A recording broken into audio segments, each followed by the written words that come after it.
Hey, this is Brett with Games Radar again. We're back at E3 in Capcom's booth, and we're talking to Eric Monicelli about Okamiden, kind of a spiritual successor to one of Games Radar's favorite games of all time. So what are you showing for us today at E3?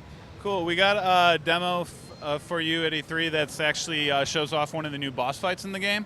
So you can check out the boss fight and get to experience a lot of the puzzle-solving aspects we put into the game.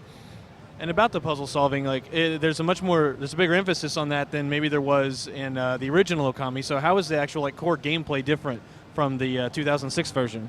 Well, first off, there's a bunch of new brush techniques that you can learn that kind of tie into a lot of the puzzle-solving elements, and also the gameplay just changes up hugely because you're playing with it on the DS now. And you have your stylus, and that's your brush. You got your touchscreen, and that's your canvas. And so it's just one of those things that the gameplay just feels fresh and unique with these new techniques and with this new platform. And the original was like a very Zelda-like, this massive adventure, long game. Has that been scaled back at all? Not in a bad way, but just to be more appropriate for a handheld?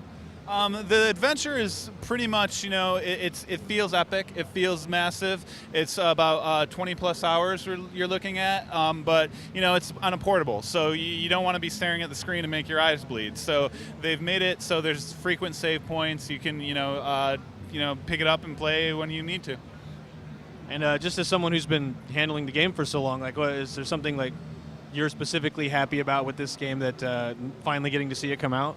I just love the way that they were able to replicate and make, Okamiden, people have been clamoring for a sequel or a spin-off or some sort of thing, another game in that world. And the way that they've been able to make another game in that world and look as beautiful as it does on this platform, it just makes me happy, and it's just an adorable game.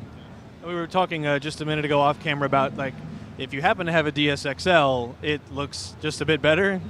Yeah, I wouldn't say better, but it's bigger, and so you see more pixels. I mean, it's just the nature of the hardware, pretty much, and it just looks beautiful. It's one of those games that you can kind of just get lost in the world, just very relaxing, very cool, and very engrossing.